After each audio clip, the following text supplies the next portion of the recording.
सभी भाई बहनों को जय मसीह की। प्रभु का धन्यवाद हो कि आज 15 अगस्त सन 2020 में हम सभी भाई बहनों को एक बहुत ही अच्छी मीटिंग में, जो कि ऐतिहासिक मीटिंग है, बहुत ही इम्पोर्टेंट मीटिंग है, अटेंड करने का मौका मिला है। सो इससे पहले कि आज की इबादत को शुरू करें, आइए हम खुदा के कलाम में से पढ़ेंगे, जो कि पाया जाता है भजन संहिता 100, साम 100। भजन संहिता 100 मैं आपके लिए पढ़ना चाहूँगा, जहाँ इस प्रकार से लिखा हुआ है। हे सारी पृथ्वी के लोगों, यहोवा का जय जयकार करो, आनंद से यहोवा की आराधना करो, जय जयकार के साथ उसके सम्मुख आओ। निश्चय जानो कि यहोवा ही खुदा है, उसी ने हमको बनाया और हम उसी के हैं। हम उसकी प्रजा और उसकी चराई की भीड़ें हैं। उसके फाटकों से धन्यवाद और उसके आंगनों में स्तुति करते हुए प्रवेश करो।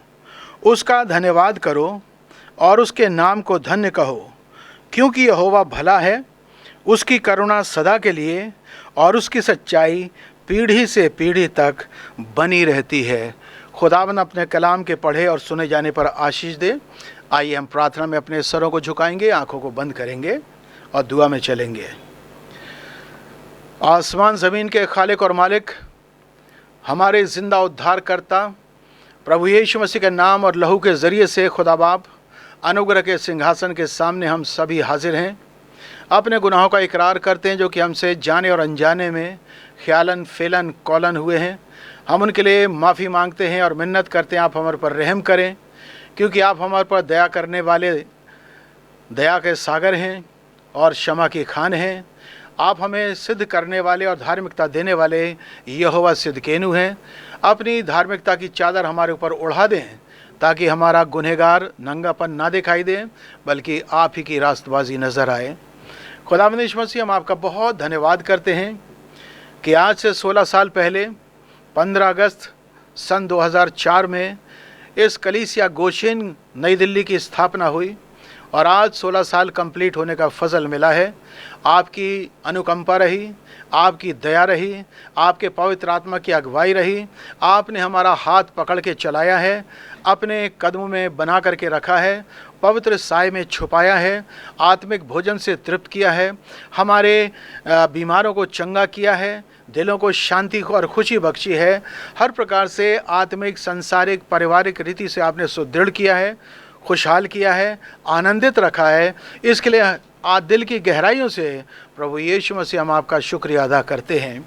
और आज जबकि हम एक नए साल में प्रवेश करने जा रहे हैं, चाहते हैं प्रभु आपके अनुग्रह में कलीसिया बनी रहे और जितने भी गोशेन के साथ जुड़े हुए हैं, तमाम हिंदुस्तान और दुनिया के छोर तक, वो सभी लोग प्रभु आपके अनुग्रह में कायम रहें, तैयार होते जाएं, ट्रांसफॉर्म होते जाएं और ऐसी करुणा मिले कि जब रैप्चर होता है और हम जीवित रहते हैं, अविनाशी दशा में स्वर्ग पर उठाए जाएं। और यदि किसी भाई बहन को कब्र के रास्ते से जाना है तो पुनरुत्थान का भागीदार हो सके। प्रभु यीशु मसीह, तमाम आशीषों के लिए जो पिछले साल भर आपने बहुतायत के साथ इस गोशेन की कलीसिया को बख्शी हैं, दिल की गहराइयों से आपका धन्यवाद देते हैं। जो कुछ भी कार्यक्रम हम यहाँ पर करते हैं, अपने भाई बहनों के लिए इस 15 अगस्त पर कुछ आइटम पेश करते हैं, प्रभु आप उन्हें ब्लेस करें ताकि सबका आत्मिक लाभ होने पाए और ज़िंदगी में जोश और सरगर्मी आ जाए। बड़े धन्यवाद के साथ, विश्वास और उम्मीद के साथ ये छोटी सी विनती अपने प्यारे उद्धारकर्ता प्रभु यीशु मसीह के नाम में होकर मांग लेते हैं, आमीन।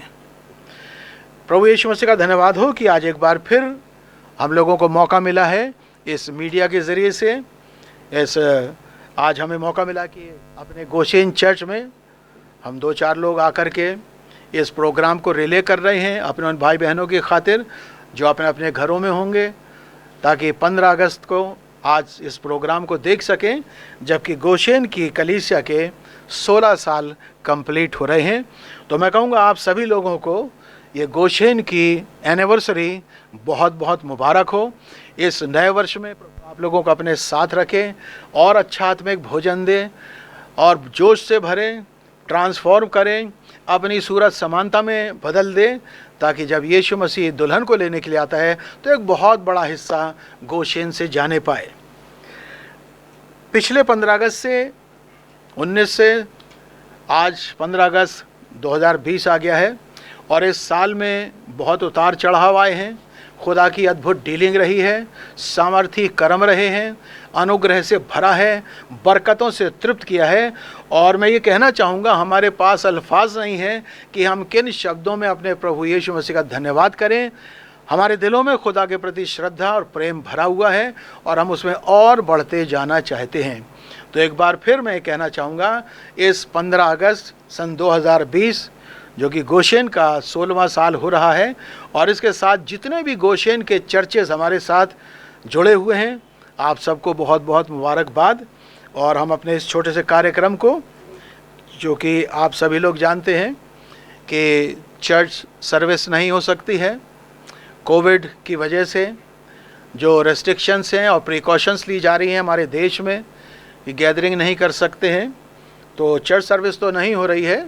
लेकिन चर्च में आ करके हम इस छोटी सी सर्विस को आपके सामने इसलिए पेश कर रहे हैं ताकि आपको खुशी मिले, आप अपने घरों में, अपने स्थानों में इस 15 अगस्त को प्रभु यीशु मसीह का विशेष धन्यवाद कर सकें। और एक और ख़ास बात है, आज हमारे देश का स्वतंत्रता दिवस है, भारतवर्ष का। इस मौके पर सभी भारतवासियों को और सभी अजीज़ों को जो सारे संसार में पाए जाते हैं, मैं इस स्वतंत्रता दिवस की, आज़ादी की बधाइयाँ देना चाहता हूँ, मुबारकबाद देना चाहता हूँ। आप सब खुशहाल रहें, इस देश में तरक्की करते रहें और अच्छे माहौल में तैयारी करें, हमारा देश भी तरक्की करे, हम लोग भी तरक्की करें और हम अपने प्रभु को पसंद आने वाले ठहर सकें। सो प्रभु यीशु मसीह का बहुत बड़ा धन्यवाद करते हुए मैं अपनी वाणी को अभी विराम दूंगा। और इससे पहले कि अगले कार्यक्रम में चलें, मैं चाहूँगा कि एक छोटी सी गाना है और उसके बाद एक छोटी सी रिपोर्ट है हमारे कलीसिया की कि साल भर में खुदावन ने क्या कुछ किया है, उसको हम बहन शर्ली के द्वारा से उनकी ज़बानी सुनना चाहेंगे और स्क्रीन पे देखना चाहेंगे। हम उसी के लहू से, यीशु के बीच कीमत लहू से, हम संतों की मानंद हुए हैं, यीशु के अनोखे प्रेम में। हम सब हैं एक जो हमारा, एक ही है ईमान, एक है खाना, यीशु ही हमारा मालिक है।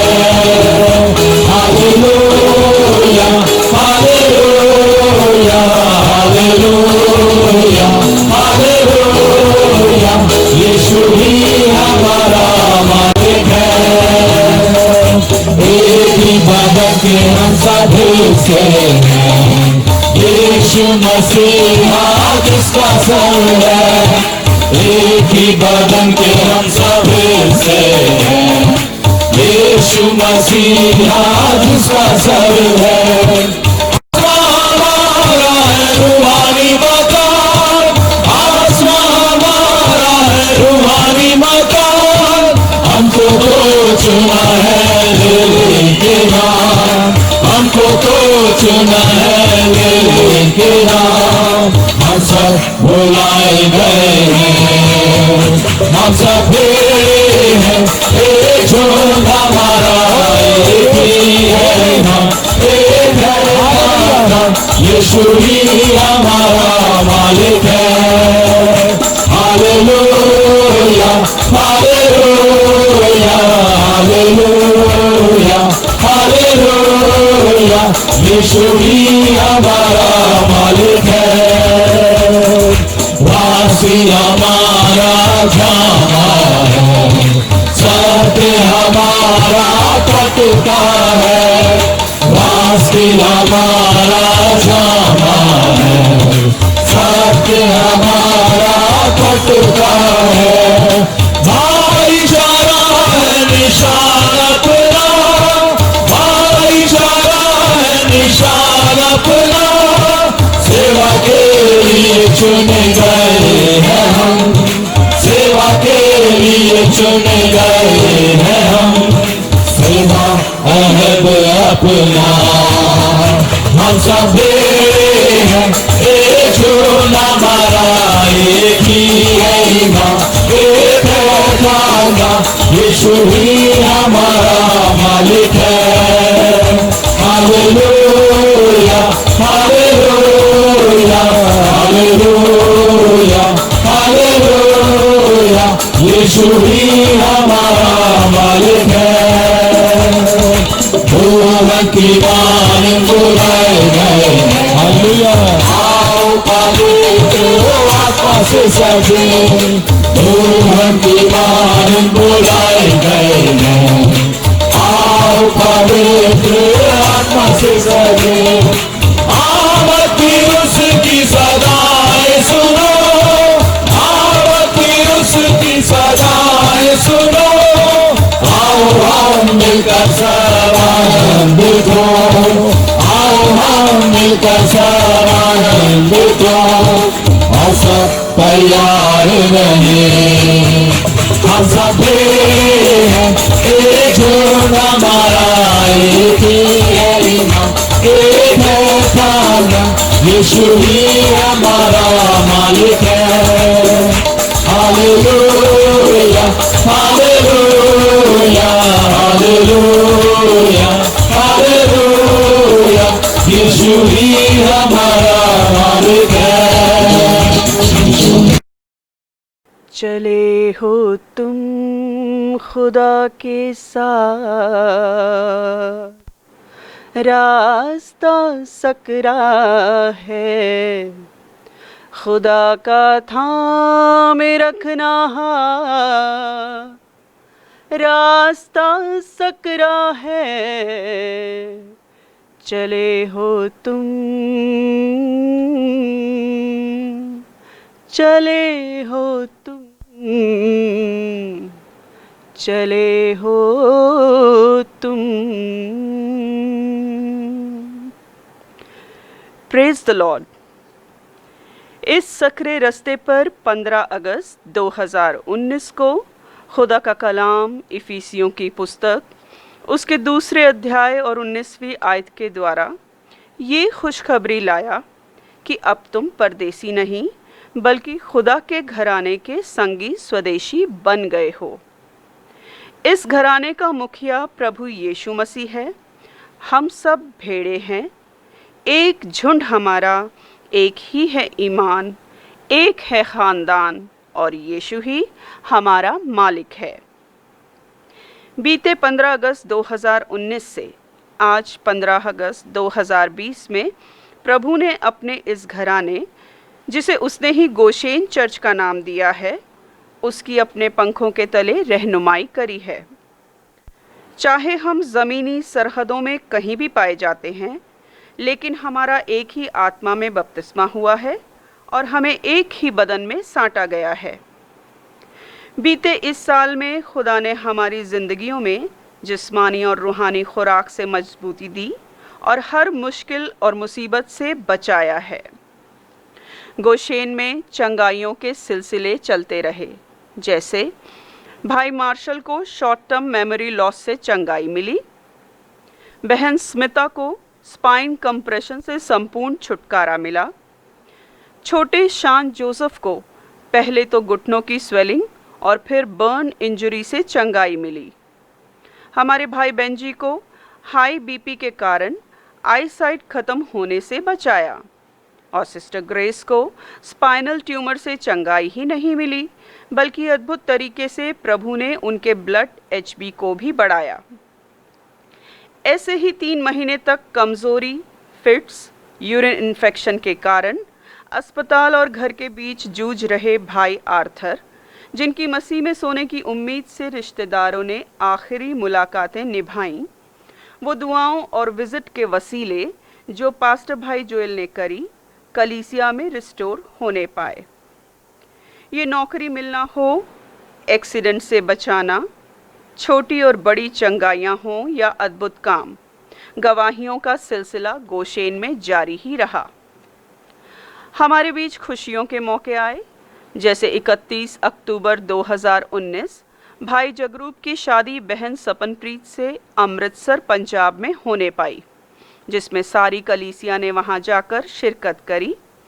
और फिर 20 फरवरी 2020 को भाई विभात की शादी बहन काजल से होने पाई और सारी कलीसिया इसकी गवाह रही। खुशियाँ भी रहीं और गम के दौर भी, जब हमारी बुजुर्ग बहन पेंजी जोसेफ, जो हमारे भाई रोहित जोसेफ की मदर हैं, अपने जीवन की दौड़ को पूरा करके मसीह में सो गईं। खुदा की मर्जी हो तो वो अपने बच्चों को दूर दूर से अपनी कलीसिया में ले आता है। जैसे सिस्टर उशे नाइजीरिया से दूसरी बार सितंबर 2019 में हमारे साथ संगति करने आईं। फिर बहन तृप्ति मुंबई से हमारे बीच आईं। प्रभु की अगुवाई से ब्रदर लॉरेंस अपने जीवन के अंतिम दिनों में अपने भाई ब्रदर माइकल के साथ कीनिया से जनवरी 2020 में हमारे बीच आने पाए। और फिर आए कैमरून से पास्टर बेना अली मोका, जिन्होंने पिलर ऑफ फायर की उपस्थिति के प्रमाणों को देखकर प्रभु का धन्यवाद दिया। विदेशों के साथ साथ दूसरे राज्यों से भी, जैसे बहन ओमलता अपने परिवार के साथ पटौदी हरियाणा से लगातार आती रहीं, और प्रभु ने फजल किया कि पास्टर भाई के साथ कुछ भाई बहनों ने उनके घर विजिट किया। इसके साथ वर्धा, कानपुर, लखनऊ, अजमेर, जबलपुर और छिंदवाड़ा से भाई बहनों ने समय समय पर हमारे साथ संगति करी। हमारे बीच पास्टर भाई जोएल की प्रार्थनाओं के द्वारा वर्धा की बहन राशि और दिल्ली में शाइलो दत्ता को दुष्ट आत्मा से छुटकारा मिला। वो 15 अगस्त की कलीसियाई एनिवर्सरी हो या 11/11 का जश्न गोशेन, या फिर 31 दिसंबर को साल की रुखसती और नए साल के आगाज़ में शुक्रगुजारी जमात, सब भाई बहनों ने प्रभु के चरणों में अपनी अपनी भेंटें चढ़ाईं, चाहे गाकर, बजाकर, अदाकारी या खातिरदारी। कुछ ने बानाम आगे रहकर और कुछ ने गुमनामी में पीछे रहकर अपनी अपनी हिस्सेदारी निभाई और अपने अपने हिस्से की जिस्मानी और रूहानी बरकतों से अपनी झोलियों को भरा। 30 दिसंबर के सर्द और कोहरे भरे दिन में हमारे 7 भाई बहनों ने पानी में प्रभु यीशु मसीह के नाम में बपतिस्मा लिया।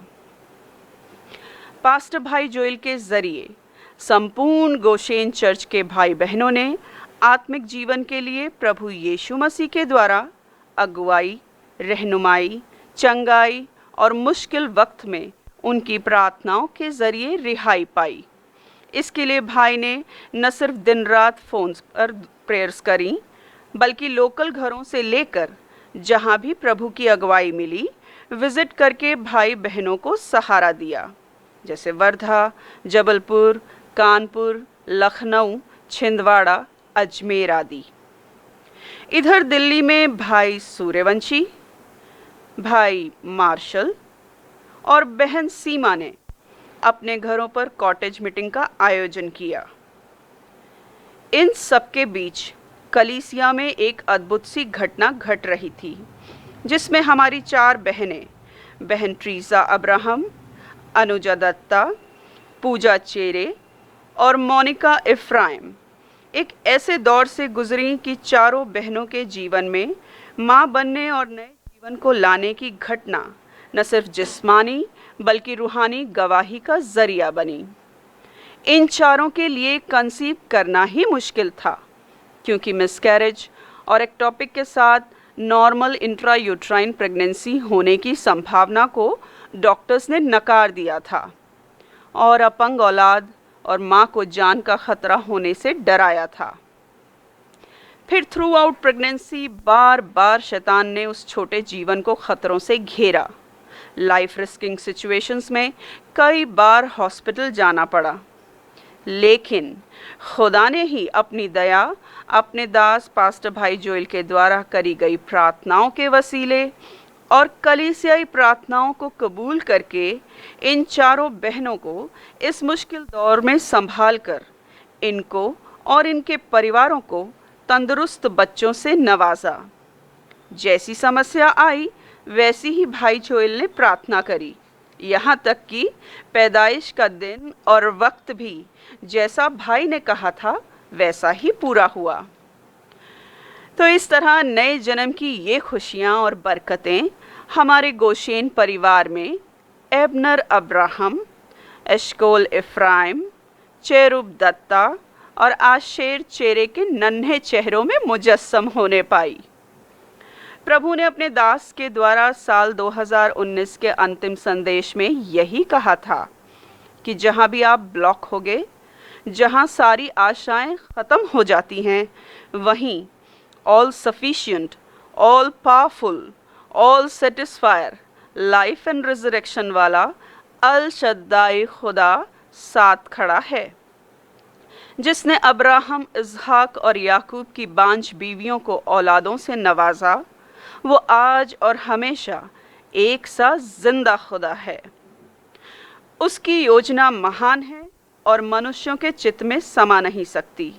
फिर भी वो अपनी इच्छा, अपनी योजना अपने बच्चों पर प्रकट करता है, जो उसने सन 2020 के विषय अपना वचन हमें 31 दिसंबर 2019 की रात को अय्यूब की पुस्तक उसके 5वें अध्याय उसकी 17 से 27 आयत के द्वारा दिया।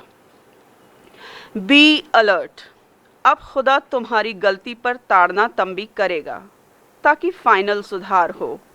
जब वो ताड़ना करे तब चुप रहना और उसकी उपस्थिति से भागना नहीं। अब छुपकर किए गुनाह आपको पब्लिकली बेइज्जत करवाकर फंसा देंगे, लेकिन सीधी चाल चलने वालों को खुदा 6 विपत्तियों वरन 7 से भी बचा लेगा। हम में से कोई भी नहीं जानता था कि आगे क्या होने वाला है, लेकिन प्रभु का ये वचन हमने मुजस्सम होता हुआ देखा है। चाहे ताड़ना तंबी देखकर कलीसियाई डिसिप्लिन मेंटेन करने की बात हो या आने वाले समय की तैयारी, प्रभु ने पास्टर भाई में से होकर हर संदेश में हमें चिताया। जैसे 8 मार्च 2020 को बर्थ पेन मैसेज में भाई ने बताया कि पैदाइश का प्रोसेस शुरू हो चुका है। दुनिया में चिंताएं आएंगी, लेकिन तुम सावधान रहना, चिंता मत करना, ना ही तुम्हारे मन खुमार से मतवाले हों। अंतिम समय का संदेश जो बर्थ पेन लाया है, वो ही हमें नया जन्म देगा और फिर दुनिया दुखों में पड़ेगी और पर्ज होगी। इस साल शुरू से ही प्रभु ने बताया कि मैसेज की सर्टन साउंड सुनकर focus yourself, don't be the floaters, come to the fountain of life and satisfy your thirst for God, because this is the time of deformation and transformation. After all birth pains, we'll get our home and meet our Lord beyond 7 dimensions.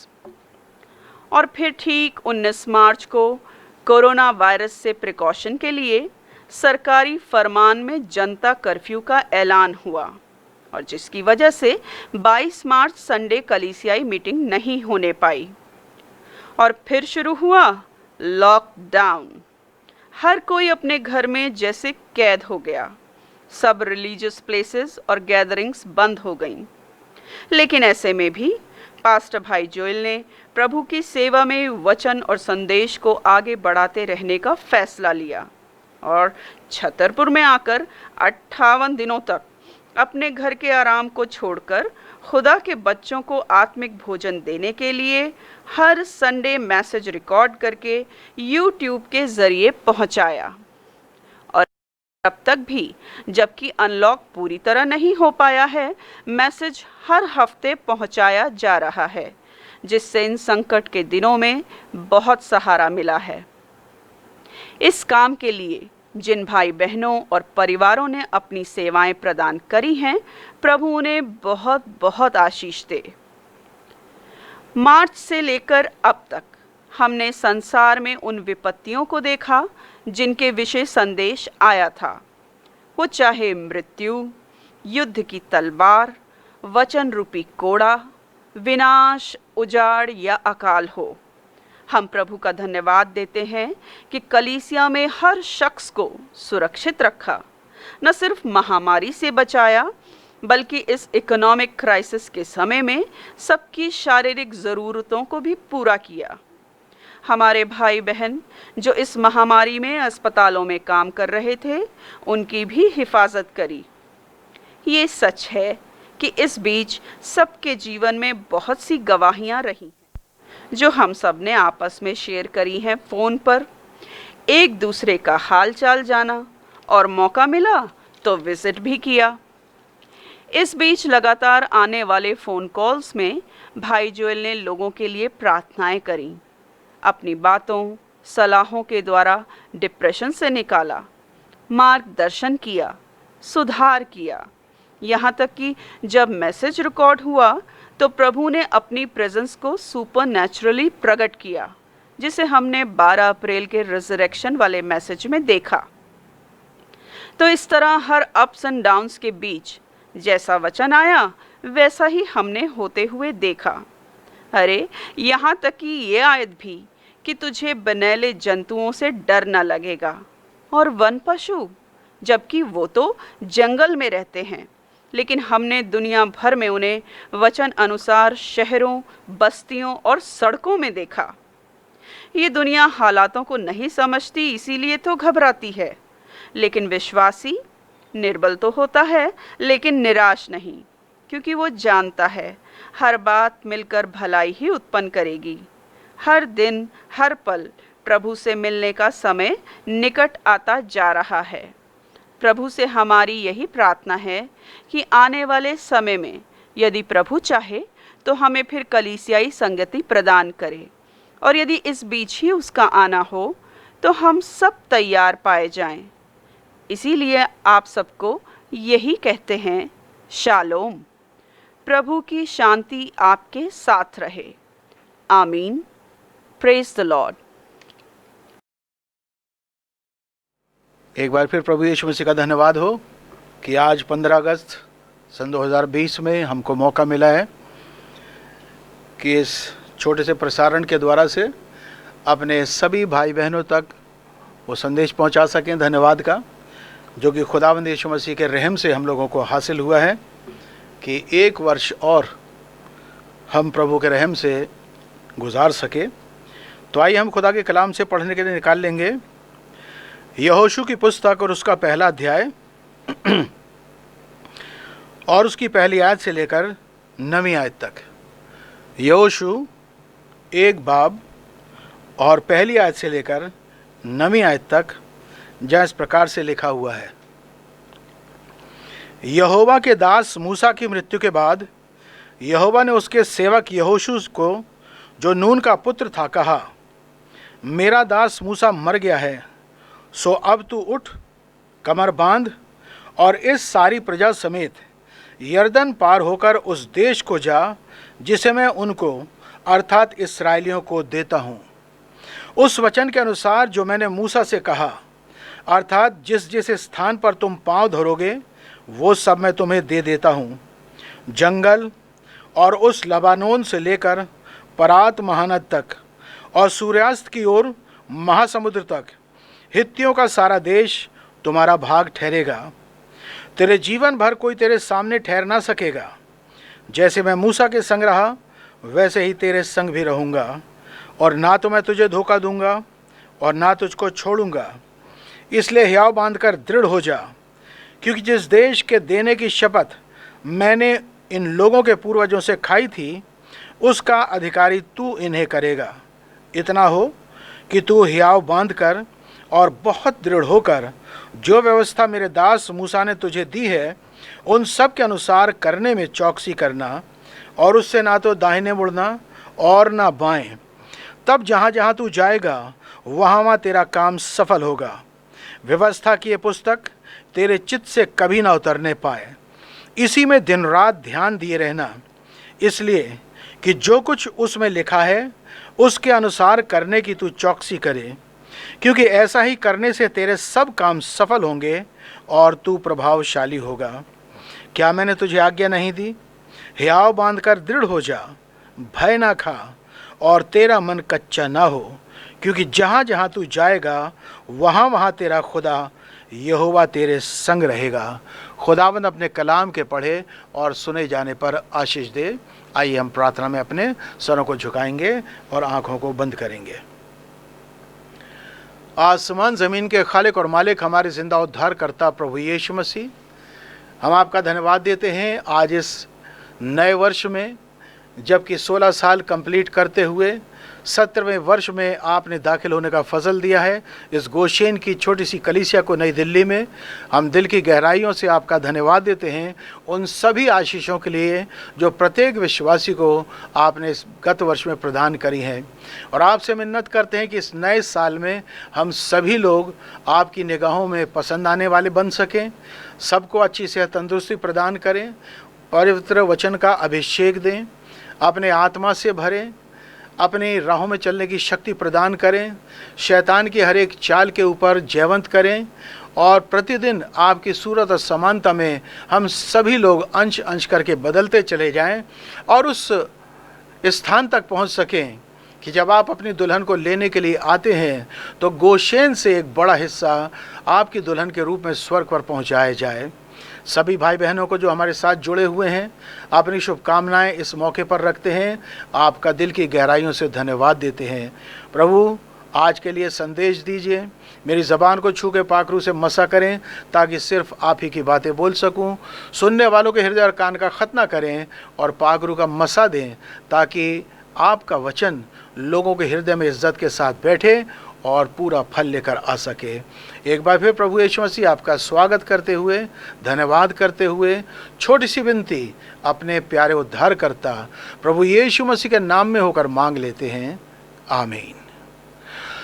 खुदावंद यीशु मसीह का धन्यवाद हो कि एक बार फिर उसने अपने चरणों में आने का सौभाग्य दिया है और प्रतिवर्ष हम लोग 15 अगस्त को जमा होते हैं और अपने स्थापना दिवस को इस रूप में धन्यवाद के रूप में मनाते हैं। हम किसी तारीख के साथ अंधविश्वास में बंधे हुए नहीं हैं, ऐसा कभी कोई ना सोचे। तारीखों का कोई अंधविश्वास नहीं है, लेकिन खुदा की आशीषों का एक सिलसिला जो कई वर्षों से 16 वर्षों से हमारे साथ चल रहा है और जिन महान कामों को खुदा ने हमारे जीवन में किया है, हम बड़े धन्यवाद स्वरूप उसके लिए जमा होते हैं और दिल की गहराइयों से गाते हैं, बजाते हैं, गवाहियाँ देते हैं, रिपोर्ट पढ़ते हैं और अपने संस्मरण प्रस्तुत करते हैं, संदेश देखते हैं, खाते पीते आनंदित होते हैं। लेकिन चूँकि इस वर्ष लॉकडाउन के कारण से ऐसा कुछ नहीं हो सकता है तो कोई बात नहीं, लेकिन हमारे दिलों में जो धन्यवाद और श्रद्धा अपने प्रभु यीशु मसीह के प्रति पाई जाती है, हम उसको अपने थोड़े शब्दों में व्यक्त करने की कोशिश कर रहे हैं। ये 16 वर्ष जो कि बड़े उतार चढ़ाव के साथ गुजरे हैं, बड़े खट्टे मीठे तजुर्बे रहे हैं। बीमारियां भी आईं लेकिन रुक नहीं पाईं, मुसीबतें आईं गिरा नहीं पाईं, आंधी तूफान आए बर्बाद नहीं कर पाए, क्योंकि वचन बताता है कि जब शैतान तुम्हारे सामने एक बाढ़ की नाई आएगा तो खुदावंद अपने कलाम का एक ऐसा स्टैंडर्ड आपके लिए खड़ा कर देगा कि आपका वो कुछ बिगाड़ नहीं पाएगा। जैसे ज़बूर में लिखा हुआ भी है, धर्मी 7 बार गिरता तो है लेकिन पड़ा नहीं रहता, क्योंकि उठने की सामर्थ्य और शक्ति उसको प्रभु यीशु मसीह देता है। तो गोशेन को खुदा ने शक्ति दी है। मानसिक रूप से टेंशन प्रेशर आए, फाइनेंशियल प्रेशर आए, हेल्थ प्रॉब्लम्स भी आई, उतार चढ़ाव, नौकरी चाकरी, बेरोजगारी, सब कुछ आई। इतना लंबा पीरियड लॉकडाउन का भी चला, लेकिन कोई भाई बहन किसी मोहताजी में नहीं आया, किसी ऐसे हालात में नहीं आ पाया कि उसके ऊपर तरस खाया जाए और कहा जाए कि क्या करें अब क्या करें अब क्या करें। खुदावन ने हर किसी को सुरक्षित रखा है, समृद्ध रखा है, हर बीमारी से बचाया है और खाने को रोटी दी है, पहनने को वस्त्र दिए हैं और रहने के लिए स्थान भी दिया है।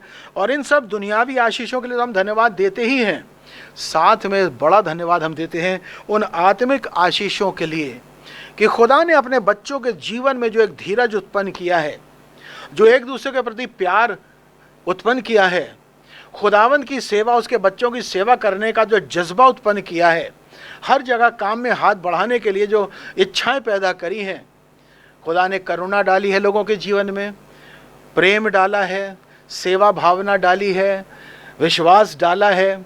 और यहाँ तक कि हमारा जो अंदरूनी मनुष्यत्व था, कुछ समय के बाद ऐसा लग रहा है इतना चेंज हो चुका है, हम वो नहीं हैं जो हम पिछले साल हुआ करते थे। पिछले 16 सालों में जो लोग 16 साल से हैं, कुछ लोग 5 साल से हैं, कोई 2 साल से है, कोई 10 साल से, कोई 12 साल, और कुछ लोग इस संदेश में आए हुए हैं 30-30 साल, 38 साल भी हो चुके हैं, और वो अब तक खुदा के साथ वफादार होकर के चल रहे हैं। जैसे संदेश हमको वचन बताता, बाइबल कहती है परख कर देखो विश्वास में हो कि नहीं। दौड़ में दौड़ते तो सभी हैं, लेकिन इनाम एक ही को मिलता है। जैसे दौड़ में बहुत सारे लोग दौड़ते हैं और ज़रूरी नहीं कि लंबी दौड़ को कंप्लीट कर सकें। ये विश्वास की दौड़ है, रैप्चर तक जाने की दौड़ है। कुछ लोग इसमें गिर जाते हैं, कुछ लोग भटक जाते हैं, कोई झांसे में शिकार हो जाते हैं, कुछ डाउट कन्फ्यूजन में चले जाते हैं, लेकिन जो अंत तक धीरज धरेगा, जो अंत तक विश्वास में बना रहेगा, जो अंत तक प्रभु के वचन और आत्मा में पैबस्त रहेगा, यही है जिसे जीवन का मुकुट मिलेगा, जिसे धीरज का मुकुट मिलेगा, उद्धार का मुकुट मिलेगा, दुनिया भर के धार्मिकता का मुकुट। तो बहुत सारे मुकुट और इनामात हैं जो खुदा उन लोगों को देगा, अपने बेटे बेटियों को, जो बड़े विश्वास और धीरज के साथ इस दौड़ को दौड़ रहे हैं। यहाँ पर जो हमने पोर्शन पढ़ा, एक ज़बरदस्त चेंज आया हुआ है कि मूसा इस्राएलियों को ले करके लगभग 40 साल अगुवाई करके मिस्र देश की गुलामी से बॉर्डर पे ला चुका है। अब कनान देश का बॉर्डर है जिसके अंदर प्रवेश करना है।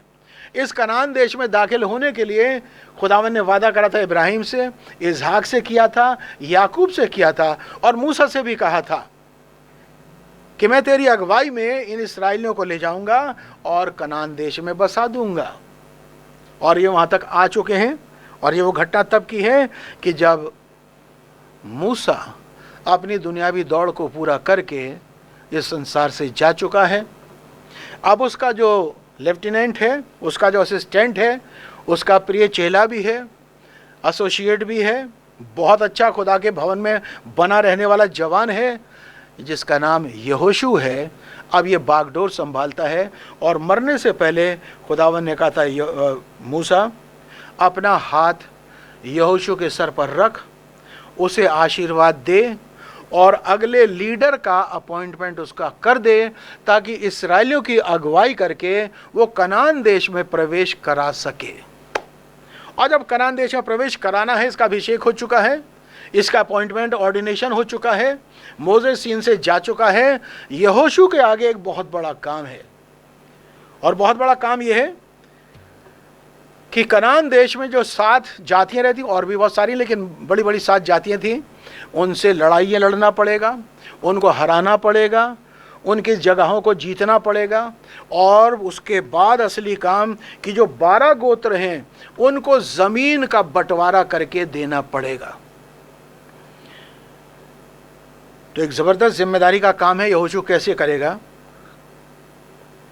अजीज़, जो खुदा के सेवक हैं या खुदा के साथ जो मिलके चलते हैं वो अच्छे प्रकार से जानते हैं, मनुष्य की बुद्धि, अकल, हिकमत फेल हो जाती है, लेकिन खुदा कभी फेल नहीं होता। और जिसकी ज़िंदगी में पवित्र आत्मा अर्थात खुदा अगुवाई करता है, वही ऐसे मौके पर डिसीजन लेने की, एक्शन लेने की क्षमता प्रदान करता है। जैसे जब एलियाज़र, जो कि इब्राहिम का सेवक था, उसे अपने स्वामी के बेटे इसहाक के लिए एक पत्नी ढूंढ कर लाना थी, वो कौन सी लड़की होगी जो मेरे मालिक के बेटे को सूट करेगी? ये काम उसने खुदावन को सुपुर्द किया और कहा, प्रभु तू ही मेरी अगुवाई कर, मुझे क्या पता कौन सी लड़की है, कैसी लड़की, क्या निकले, शादी के बाद क्या माहौल हो, नहीं पता, लेकिन तू ही मेरी यात्रा को सफल कर। और उसने कैसा कठिन चिन्ह लगा दिया कि जिस लड़की से मैं कहूँ मुझे पानी पिला, वो कहे तुझे पिलाऊंगी अवश्य, और उसके साथ ही साथ तेरे जो 10 ऊँट हैं उनको भी पिलाऊंगी। इतना कठिन काम करूंगी, जान नहीं, पहचान नहीं, सलाम नहीं, दुआ नहीं, वही लड़की हो जो मेरे स्वामी इसहाक की पत्नी बनेगी। और इस काम को खुदा ने किया। तो अजीज़ों, कहाँ जाएं, क्या करें, कैसे करें? जब हमारी बुद्धि फेल हो जाती है तो वहाँ पर खुदावन अपने पवित्र आत्मा के द्वारा हमारी अगुवाई करता है। यहोशू, इतना बड़ा काम है, कनान देश, आज पहली बार कदम धरोगे, कैसे धरोगे, कैसे लड़ोगे, कैसे जीतोगे, फिर कितनी ज़मीन किसको डिवाइड करना, कैसे दोगे? बहुत ही टिपिकल काम है। लेकिन इस काम को यहोशू नहीं कर सकता अगर पवित्र आत्मा उसकी अगुवाई ना करे। तो यहोशू और खुदावन के बीच की बात हो रही है, और खुदावन ने एक बहुत ज़बरदस्त बात कही है। 5वीं आयत में लिखा हुआ है, पहले 4थी आयत में बता दिया कहाँ से कहाँ तक ये देश तुम्हें जीतना है। तेरे जीवन भर कोई तेरे सामने ठहर ना सकेगा। अरे गजब की बात है। अगर खुदा कह दे कि तेरे जीवन भर कोई ठहर नहीं सकेगा तो नहीं ठहर सकेगा, चाहे वो कितना बड़ा योद्धा हो, कितना बड़ा पहलवान हो, कितना बड़ा लड़ने वाला हो, कितना बुद्धिमान हो, कितना बलवंत हो। अगर खुदा ने कहा नहीं ठहरेगा तो नहीं ठहरेगा। ये बात आज हम क्यों कर रहे हैं 15 अगस्त की इस एनिवर्सरी पर गोशेन में? क्योंकि गोशेन की लाइफ और इस्राएलियों की लाइफ बिल्कुल सेम है। जैसे गोशेन बड़ी मुसीबत से निकल के आया है, कहाँ कहाँ से आप सभी लोग जानते हैं, वैसे इस्राएली बड़ी मुश्किल से आए थे। वहाँ एक खुदा ने एक उनको लीडर दिया था मोसेस के रूप में, जो 40 साल लेकर के चला। खुदावन ने हमें भी एक लीडर दिया है पवित्र आत्मा के रूप में, जो साथ लेकर के आज भी चल रहा है। और यहोशू जो है, वास्तव में यहोशू कहते हैं पवित्र आत्मा को, जो आज का लीडर है। वो किसी भी बंदे के अंदर हो करके जिसे अपॉइंट करा है, जिसको प्रमाणित करा है, जिसके साथ खड़े होकर उसने सैकड़ों प्रमाण दे रखे हैं, पवित्र आत्मा अगुवाई करता है। तो जिस प्रकार से इस्राएलियों ने सफ़र किया, जंगल में मन्ना खिलाया, उसी प्रकार से गोशेन को भी खुदा ने प्रतिदिन ताज़ा मन्ना खिलाया है। हमारी लड़ाइयों को लड़ा है जैसे इस्राएलियों की लड़ाइयों को लड़ा था। बड़े बड़े युद्ध जीते उन्होंने, कुछ न होने के बावजूद भी।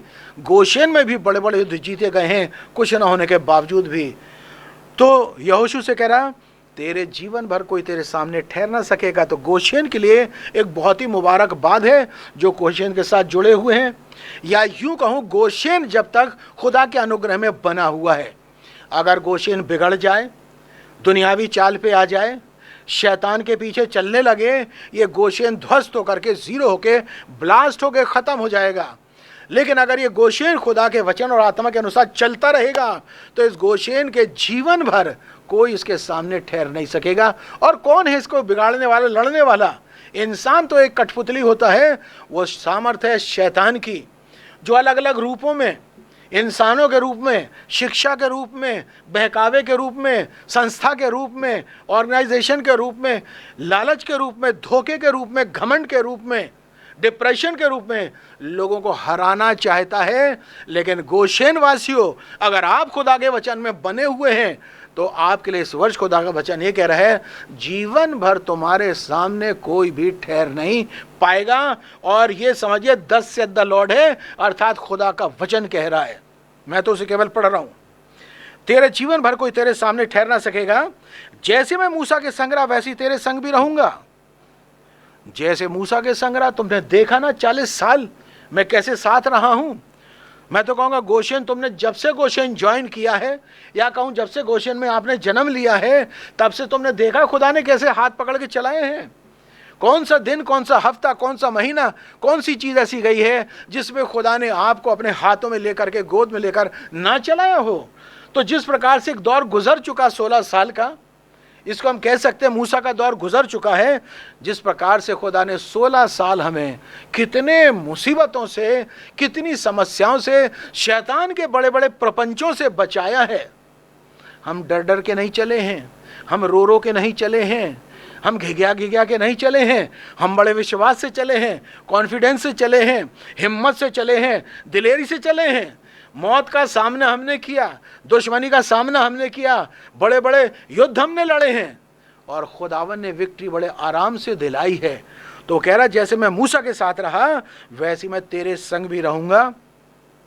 मैं ना तो तुझे धोखा दूंगा और ना तुझको छोड़ूंगा। कितनी जबरदस्त बात है। ना मैं धोखा दूंगा ना छोड़ूंगा, मैं खुदा हूं, मैं बदलता नहीं। जैसे लिखा है, इस्राएल की संतान तुम इसलिए बर्बाद नहीं हुए क्योंकि मैं यहोवा बदलता नहीं। अगर खुदा बदल जाए तो इंसान छोड़ो, सारी दुनिया ध्वस्त हो जाएगी 1 सेकंड में। लेकिन खुदा कह रहा आसमान और ज़मीन टल जाएंगे लेकिन मेरी बातें हरगिज़ नहीं टलेंगी। तो ना तो मैं धोखा दूंगा और ना तो मैं छोड़ूंगा। अगर खुदा का केवल इतना सा ही वचन, कहते ना एक डूबने वाले को एक तिनके का बहुत बड़ा सहारा होता है, तो किसी भी इंसान के लिए खुदावंद यीशु मसीह का वचन, ना मैं छोड़ूंगा और ना मैं तुझे धोखा दूंगा, उसके लिए जीवन की बहुत बड़ी खुशी की खबर है। उसके आगे और कुछ उसे नहीं चाहिए। लिखा है, इसलिए हियाव बांध कर दृढ़ हो जा। अब यहाँ डर डर के चलने वाली बात नहीं, हियाव बांधो, हिम्मत रखो। लिखा है शैतान का सामना करो, तुम्हारे सामने से भाग निकलेगा। वो हारा हुआ है, खुदावंद यीशु मसीह ने हरा रखा है और अपनी विक्ट्री में हमें शामिल किया है। जैसा लिखा हुआ कुरिन्थियों में, वो हमें जय के उत्सवों में अपने साथ लिए फिरता है। जहाँ यीशु मसीह जाता है हमको कहता चलो मैं तुम्हारे साथ चल रहा हूँ और मेरी विक्ट्री देखो, कैसे गुनहगार धर्मी बनता है, कैसे बीमार उठ के खड़ा होता है, कैसे मरते व्यक्ति को जिंदगी और नजात मिलती है। आप देख रहे थे, आपने देखा छोटी सी एक रिपोर्ट में इस वर्ष में किस प्रकार से खुदा ने लोगों को कहाँ मौत से, कैसी कैसी डिलीवरी, एबनॉर्मल होने वाली, मरने वाली, एक्टोपिक ऐसी प्रेगनेंसी जो कि बच्चा पैदा हो ही नहीं सकता, खुदा ने हट्टे कट्टे बच्चों को देकर आशीषित किया। ये वो लड़ाइयाँ हैं जिस प्रकार से याकूब की चारों पत्नियाँ जिनके द्वारा 12 बेटे पैदा हुए थे, उन्होंने लड़ाइयाँ लड़ी हैं और लड़ के इन 12 बच्चों को पैदा किया है। और इन 12 बच्चों के जो नामकरण हुए हैं वो उनके भविष्य के अनुसार किए गए हैं कि उनका गोत्र का भविष्य किस प्रकार से दुनिया के अंत तक कैसा होगा। तो खुदा ने हमारे बीच में भी ऐसी ऐसी लड़ाइयों के द्वारा जीवन दिया है, बुजुर्गों को भी दिया, जवानों को भी दिया, बच्चों को भी दिया, भाइयों को दिया, बहनों को दिया, जिसके आज हम सब गवाह हैं। वो कह रहा मैं ना छोड़ूंगा और ना धोखा दूंगा, हिया बांध का दृढ़ हो जा, क्योंकि देश के देने की शपथ मैंने लोगों के पूर्वजों से खाई थी, उसका अधिकारी तू इन्हें करेगा। तुमने वो देश नहीं देखा लेकिन तुम अधिकारी हो गए। तो यहोशू की बात चल रही है। आज के सिनेरियो में हम लेते हैं, आज का कनान देश पवित्र आत्मा है। पवित्र आत्मा के अंदर प्रवेश करना और पवित्र आत्मा की सामर्थ्य को ले लेना, पवित्र आत्मा के गुणों को ले लेना। जितना पवित्र आत्मा का चरित्र हमारे पास आता है उतना हमने कनान देश पे कब्जा कर लिया। जितने पवित्र आत्मा की सामर्थ्य आती है उतना कनान देश पे हमारा कब्जा हो गया। तो वचन कह रहा कनान देश में जाओ, तुम्हारा कनान देश पवित्र आत्मा है और इसमें बड़े हिम्मत से जाना, दिलेरी से जाना, नम्रता से जाना, दीनता से जाना, सच्चाई से जाना, धीरज से जाना, प्रेम से जाना, करुणा से जाना है और वहां पर तुम्हें कब्जा दिलाया जाएगा। इतना हो कि हियाव बांधकर और मेरे बहुत दृढ़ होकर जो व्यवस्था मेरे दास मूसा ने तुझे दी है उन सब के अनुसार करने में चौकसी करना और उसे ना तो दाहिने मुड़ना और ना बाएं। तब जहां जहां तू जाएगा वहां तेरा काम सफल होगा। एक तुम्हें पुस्तक दी गई। पुराने ज़माने में पुराने नियम था, मूसा के टाइम में केवल 4-5 किताबें थी और कुछ नहीं था, लेकिन हमारे पास 66 किताबें हैं आज। और 66 किताबों के अलावा उनका ऑफिशियल खुलासा और इंटरप्रिटेशन जो कि 7वें दूत एलिया नबी भाई ब्रैनहम ने किया है वो हमें मिल चुका है। और उसके द्वारा से जो हमें समझ और ज्ञान मिला है, जो विश्वास मिला है, उसके द्वारा से हम जहाँ जहाँ भी कदम रखेंगे, कदम रखने का मतलब ये नहीं कि यहाँ की ज़मीन, इस गली, वो मोहल्ला, ये, हम जहाँ जहाँ भी प्रभु यीशु मसीह के अनुग्रह से भर कर जाएंगे, पवित्र आत्मा के अभिषेक में होकर के जाएंगे, लोगों के जीवन में, लोगों के दिलों में स्थान बनेगा, वहाँ विक्ट्री होगी, वहाँ से दुष्ट आत्माएँ निकलेंगी, अविश्वासों गुनाह जाएंगे और लोग वहाँ से जयवंत होकर के प्रभु के राज्य को फैलाते चले जाएंगे। तो जहाँ जहाँ तू जाएगा तेरा काम सफल होगा। बात यह है कि इस पुस्तक के अनुसार करने की चौकसी करना मेरे भाई और बहनों हमारे लिए एक बहुत बड़ा एक चैलेंज भी है और बहुत बड़ा टास्क भी है कि हम अपने मन मर्जी के अनुसार ना चलें बल्कि खुदा के वचन की मर्जी के अनुसार चलें। यदि हम अपनी अकल लगाएंगे तो हम फेल हो जाएंगे, परेशान होंगे, कई बार पास भी होते हैं। लेकिन जैसे बाइबल कहती है मनुष्य के मन में जो कुछ उत्पन्न होता है सो निरंतर बुरा ही होता है। मनुष्य एक सीमित प्राणी है जो फेल हो जाता है, लेकिन खुदा असीमित है, सदैव विजयी है, तीनों लोगों का स्वामी है। उसकी मर्जी उसने अपनी बाइबल में व्यवस्था में दे रखी है, उसके अनुसार हम चलेंगे, सदा जयवंत ही जयवंत होंगे और हर जगह तेरा काम सफल होगा। इंग्लिश में लिखा दाउ शैल बी प्रॉस्पर, अर्थात तुझे खुशहाली मिलेगी, प्रॉस्पेरिटी मिलेगी। आज तू कम है कल को ज़्यादा हो जाएगा।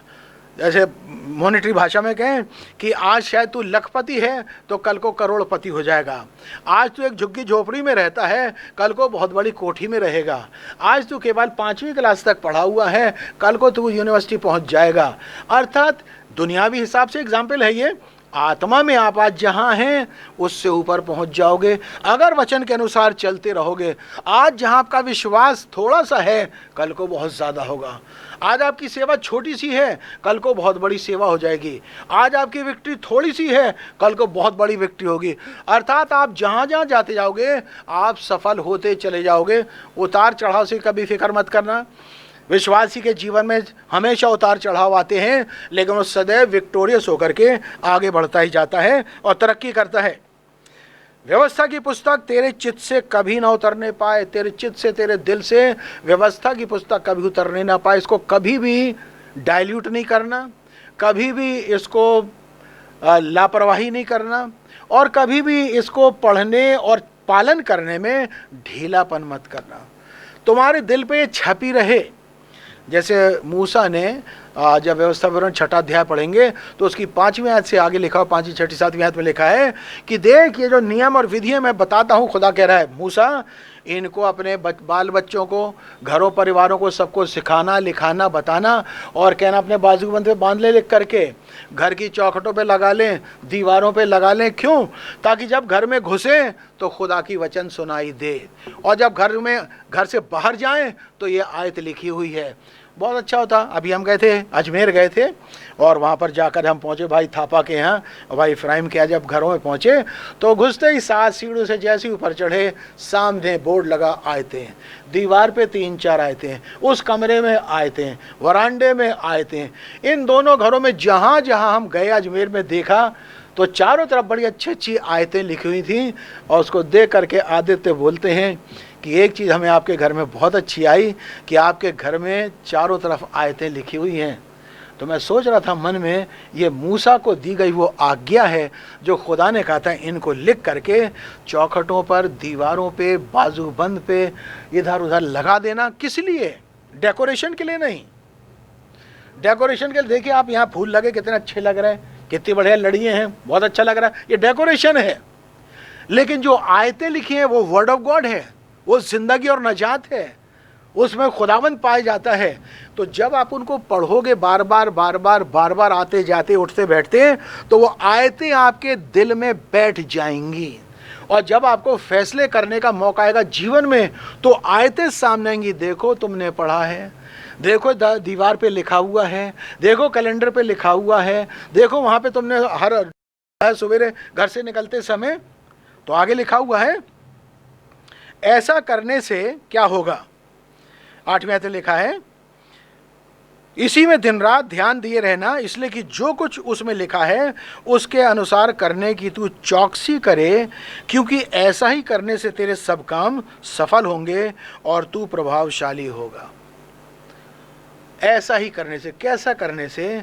जैसा पवित्र वचन में लिखा हुआ है उसके अनुसार ही तू प्रैक्टिस करना, एक्शन उठाना, एक्शन लेना, तो तेरे काम सफल होंगे। अगर तूने ऐसे मनुष्य की बुद्धि का सहारा लिया जिसका मन यहोवा से दूर है, तो जैसे यिर्मयाह 17 अध्याय में लिखा है, श्रापित है वो मनुष्य जो ऐसे मनुष्य का सहारा लेता है जिसका मन यहोवा से दूर है, और धन्य है वो व्यक्ति जो उस वचन का सहारा लेता है जो खुदा के कलाम में पाया जाता है। या यूं कह दूं और उसको अपनी सिंप्लीफाई करके अपने हिसाब में, ऐसे व्यक्ति का सहारा लेता है, उसकी सलाह लेता है, जो खुदा के साथ सरगर्म होकर के चल रहा है, वो व्यक्ति अच्छी सलाह देगा। बहुत साल पुरानी बात है, एक मैसेज हमने प्रचार किया था जिसका टाइटल ये था, sympathising a person who is going against the will of God. एक ऐसा व्यक्ति जो खुदा की मर्जी के विरोध में चल रहा है, चाहे वो कहलाने को एंड टाइम बिलीवर ही क्यों ना हो, अगर वो खुदा की मर्जी के विरोध में चल रहा है और खुदा का तिरस्कार कर रहा है, खुदा का तिरस्कार अर्थात उसके वचन, उसके संदेश का तिरस्कार कर रहा है, कैसे? बोल के नहीं, कामों में। नहीं मानता, मैं नहीं मानता, मेरी मर्जी, जैसे मर्जी चलूँ, क्यों पीछे पड़े हो, क्यों बोल रहे हो, मैं तो नहीं करूँगा, ये सब ठीक नहीं है, गलत है। ऐसे व्यक्ति के साथ अगर सिंपैथी, सहानुभूति आप दिखाएंगे तो वो तो जाएगा ही जाएगा छोड़ के संगति, वो जाएगा खुदा की फेलोशिप से दूर। जैसे कैन चला गया खुदा की संगति से दूर और भटकते रहा उसके बाद में तो खात्मा है ही है। तो यदि आपने उसके साथ सहानुभूति दिखाई तो अगला नंबर फिर आपका चले जाने का खुदा की फेलोशिप से। बाइबल बता रही है कि जो कुछ वचन में लिखा हुआ है उसी के अनुसार करना।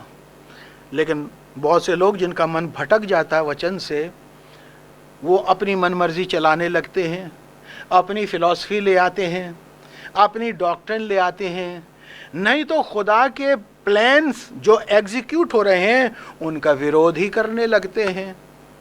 एक मैसेज है द सीड ऑफ डिस्क्रिपेंसी, पढ़ लीजिएगा आप लोग। एक ऐसा विरोध का बीज जो विरोध करता है।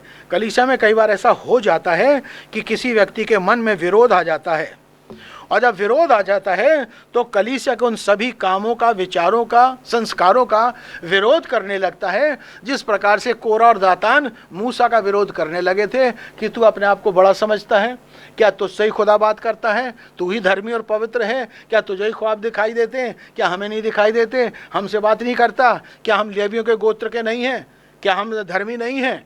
और इस प्रकार से विरोध का एक बीज जब किसी के हृदय में पैदा हो जाता है तो फिर वो विरोध का बीज कभी मरता नहीं, कि वो शैतान की तरफ से डाला गया कड़वा दाना है जो उसके जीवन को कड़वाहट से भरे रखता है, और वो तो मरता ही मरता है, और जो उसके साथ सिंपैथी रखते हैं वो भी मर जाते हैं।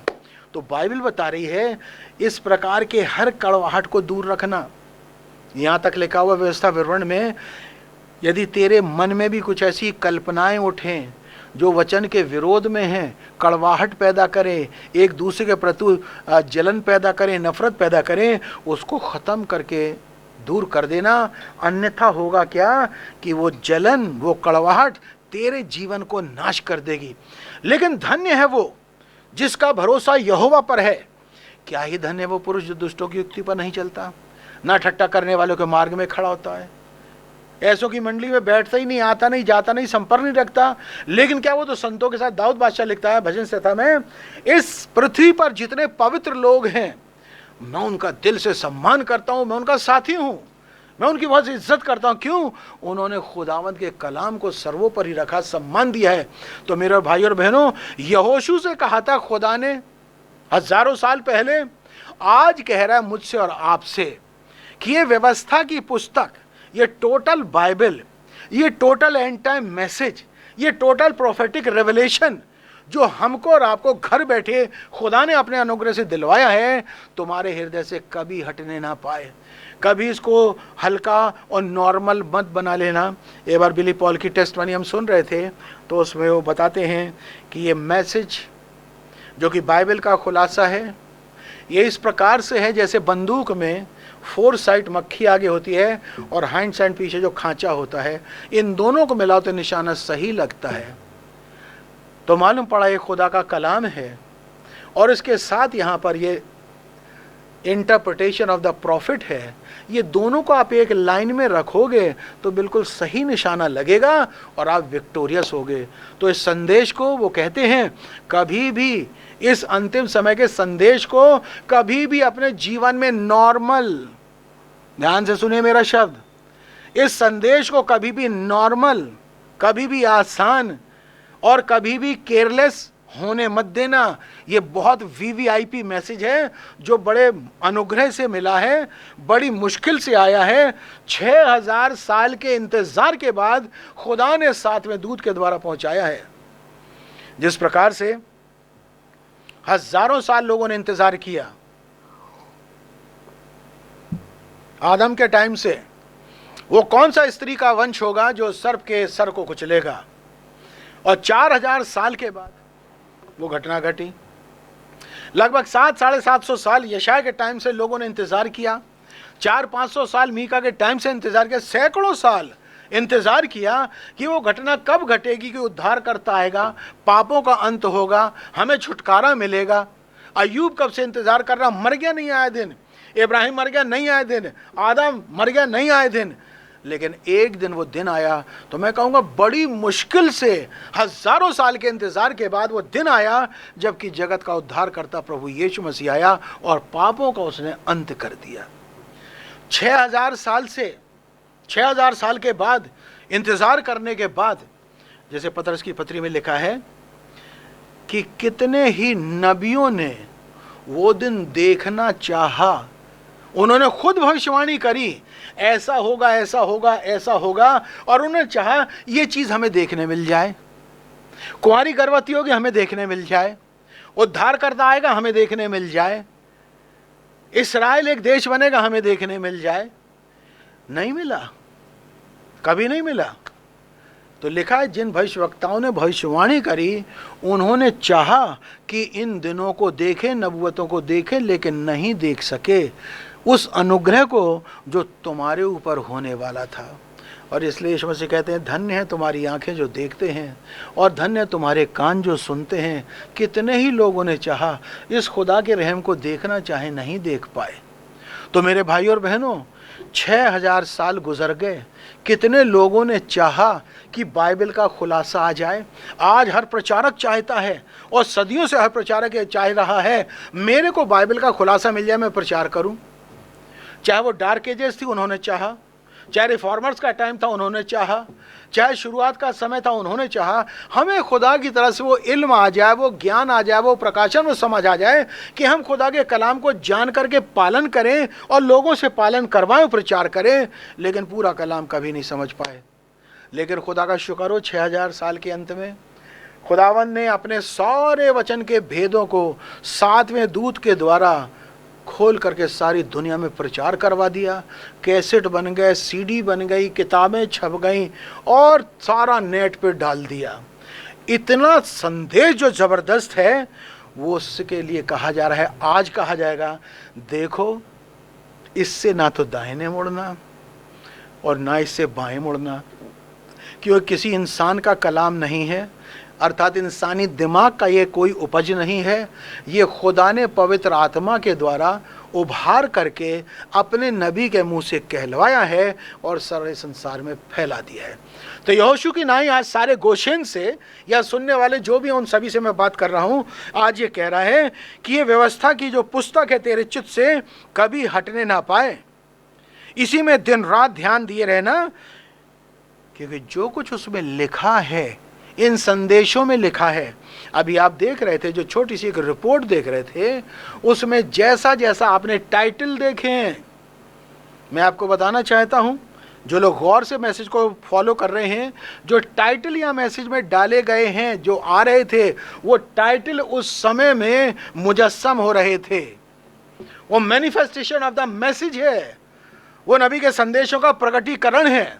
वो केवल भाई जोल का प्रचार करना नहीं है, भाई जोल को कुछ नहीं आता, जो कुछ दिया है आता है वो खुदा के पवित्र आत्मा के द्वारा और नबी के संदेशों के द्वारा और बाइबल के द्वारा ही आता है, मेरा अपना कुछ नहीं है।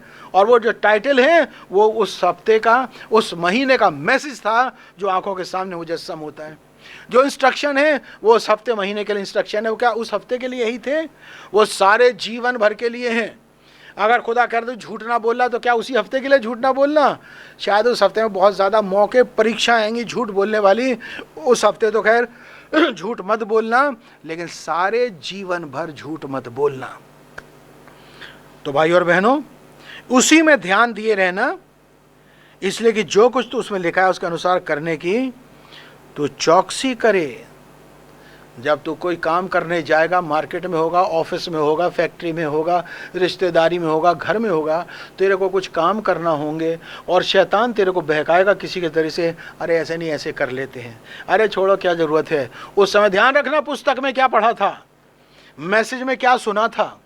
बहुत सारे लोगों की स्थिति आजकल ऐसी हो चुकी है जैसे इस्राएलियों की थी। 40 साल प्रतिदिन जंगल में मन्ना खाते खाते खाते खाते इतने यूज टू हो गए थे, आदी हो गए थे कि उन्हें लगता था तो बेकार की चीज़ है, रोज़ यही मन्ना, रोज़ यही मन्ना, अरे कुछ और भी तो खाने को मिले।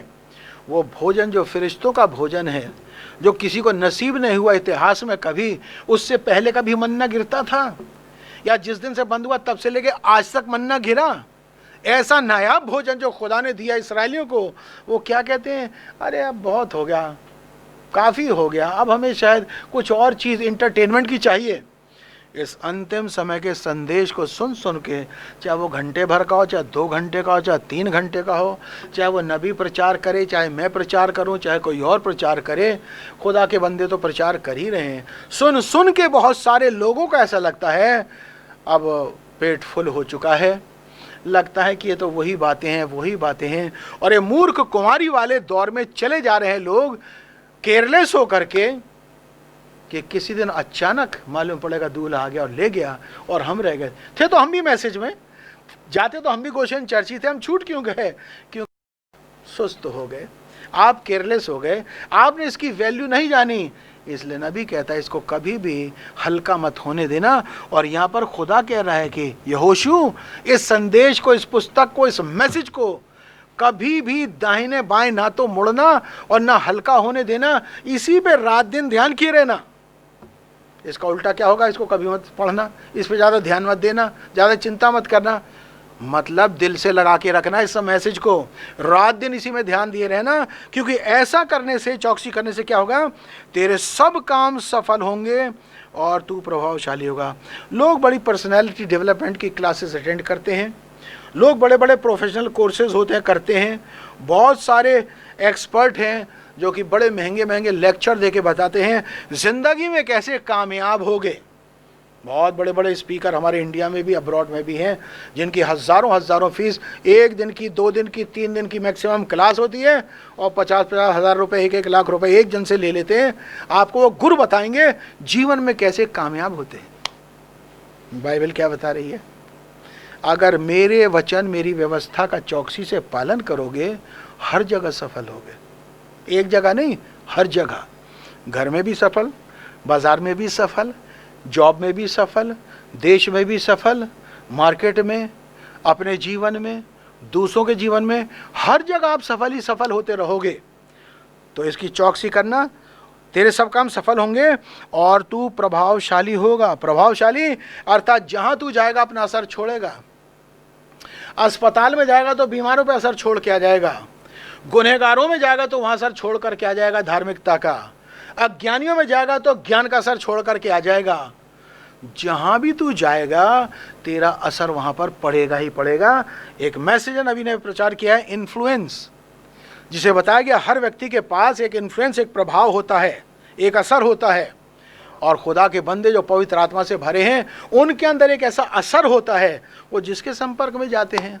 पवित्र आत्मा का एक ऑरा होता है, एक चुंबकीय फील्ड होती है जिसे पवित्र आत्मा की पवित्रता होती है, सामर्थ होती है। दुष्ट आत्माएं भाग जाती हैं, बीमारियां भाग जाती हैं और बुरे दिन अच्छे हो जाते हैं। एक नेगेटिव व्यक्ति पॉजिटिव हो जाता है। तो जहाँ जहाँ तू जाएगा प्रभावशाली होगा। तो गोशेन के हर व्यक्ति से मैसेज आज बोल रहा है, प्रभावशाली बनाने की बात हो रही है, प्रभावशाली बनो। है, क्या मैंने तुझे आज्ञा नहीं दी? बिल्कुल दी है प्रभु। इसलिए हियाव बांध का दृढ़ हो जा, भय ना खा और तेरा मन कच्चा ना हो, क्योंकि जहां जहां तू जाएगा वहां वहां तेरा खुदा यहोवा तेरे संग रहेगा। यहोशू जहां जहां तू जाएगा, तू कनान देश में भी जाएगा, सबसे पहला तेरे सामने एक बहुत बड़ा टास्क है। इससे पहले कि तू कनान देश में प्रवेश करे, एक बॉर्डर है, शित्तीम नाम की तराई है, मोआब का इलाका है। यहाँ पर बॉर्डर लाइन बिलीवर हैं। गोशेन वासियों, आप भी एक बॉर्डर से गुजर रहे हैं। और वहाँ क्या है, वहाँ पर एसाव के वंश वाले बसे हुए हैं। मोआब का देश, मोआब कौन है? लूत की बड़ी बेटी के बच्चों को मोआब देश जॉर्डन कहते हैं। यहाँ से तुम जा रहे हो, ये कौन है? देखो अगर तो ये भी तुम्हारे कज़न लगते, तुम्हारे भाई लगते हैं। इनका खुदा वही है जो तुम्हारा यहोवा खुदा है। इनकी आराधना उपासना वैसी जैसी तुम करते हो। इनके पास एक नबी है जिसको बिलाम कहते हैं, वो भी यहोवा की उपासना करता है। तुम्हारे पास मूसा नबी है था और अब यहोशू नबी है, ये भी यहोवा की उपासना करता है।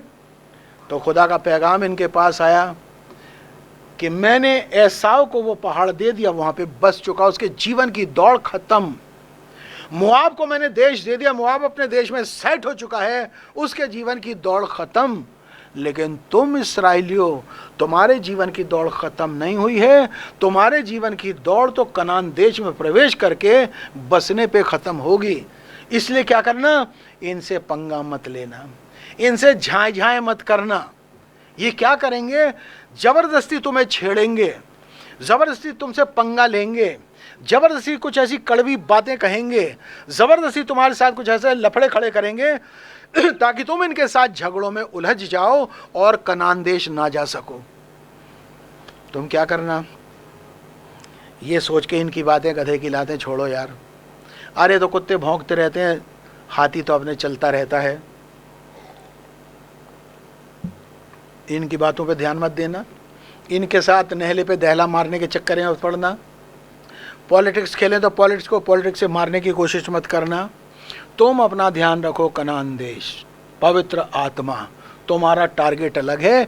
इनका टारगेट पवित्र आत्मा नहीं है, इनका टारगेट अनंत जीवन नहीं है, इनका टारगेट रैप्चर नहीं है, इनका टारगेट खुदा के वायदों को अपने जीवन में लेना नहीं है। इनका टारगेट तो जितना चल गए, बस यहीं बैठे रहना। डोंट फस, इनके साथ झांझा मत करो, पंगेबाजी मत करो। तुम अपने रास्ते पर चलते रहो, क्योंकि इनकी मंजिल आ चुकी, तुम्हारी मंजिल आ गई। यहोशू बॉर्डर पर हैं, बॉर्डर पार करके खामोशी से निकल जाओ।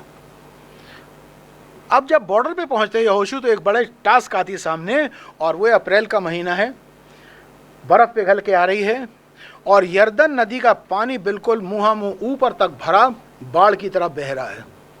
इसमें अब तुम्हें पार जाना है। क्या तुम्हें ध्यान है कि तुम मूसा के साथ कैसे बिलीवर बन के चले थे? हैं?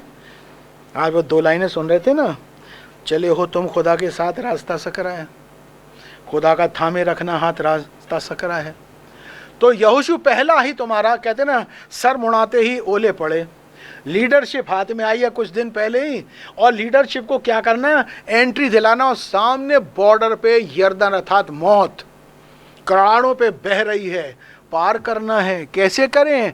व्यवस्था की पुस्तक हटने मत देना, तो पार हो जाएगी यरदन, और अगर व्यवस्था की पुस्तक हट गई तो डूब जाओगे।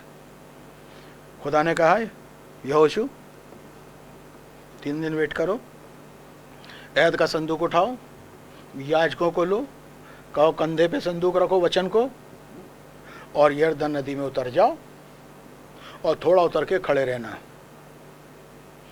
अपने आप यरदन नदी फट जाएगी। तुझे तो याद है यहोशू, एक दिन लाल समुंदर फटा था, 20 लाख इसराइली गए थे, तूने देखा। ये बच्चे तब पैदा नहीं होते, हुए थे तो गोद वोद में रहे होंगे थोड़े थोड़े से। अब जो 30 साल का, उसने तो देखा ही नहीं था।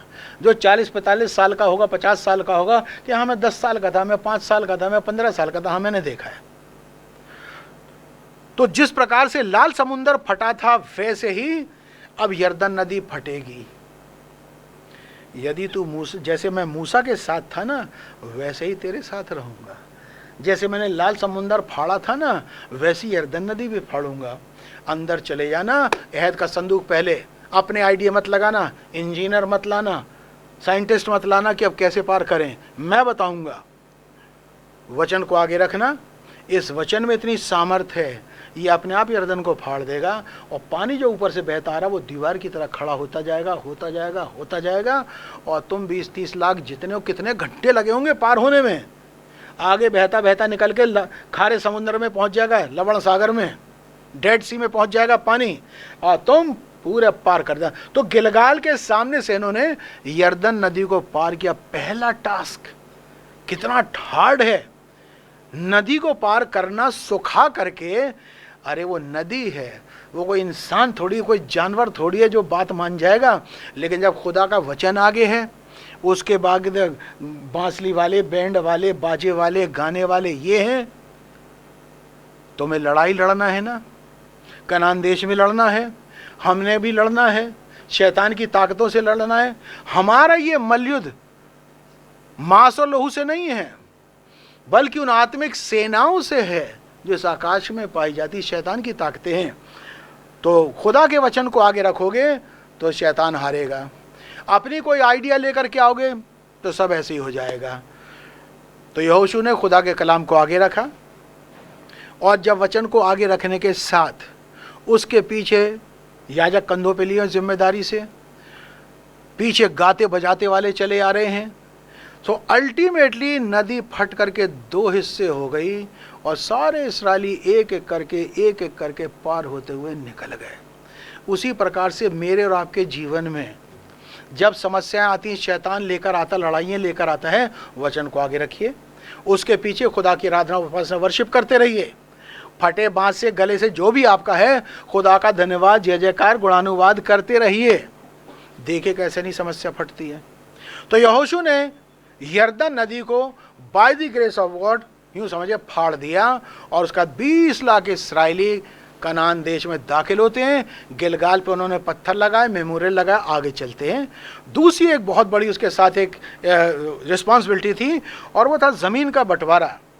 जब याकूब की बीवियों ने इन 12 बच्चों को जन्म दिया था, तो जन्म देते समय उनका खास तौर से नाम रखा था। रूबेन ऐसे ही नहीं पड़ गया, गाद ऐसे ही नहीं पड़ गया, यहूदा ऐसे ही नहीं पड़ गया, इस्साकार, जबलून, इन सब के नाम है, आप उत्पत्ति में पढ़िएगा, वह सब लिखे हुए हैं। नाम का जो अर्थ है उसी प्रकार की जमीन अब इनको यहां पर मिलेगी। आप जिसके नाम का अर्थ मान लीजिए, फॉर एग्जाम्पल नाम का अर्थ है ये फसल पैदा करने वाला। अब फसल पैदा करने वाले को आपने ऐसे रेगिस्तान में छोड़ दिया, वहां क्या फसल पैदा करेगा, वहां होती नहीं है, वहां तो पत्थर खोदो जमीन में से, राजस्थान जैसे।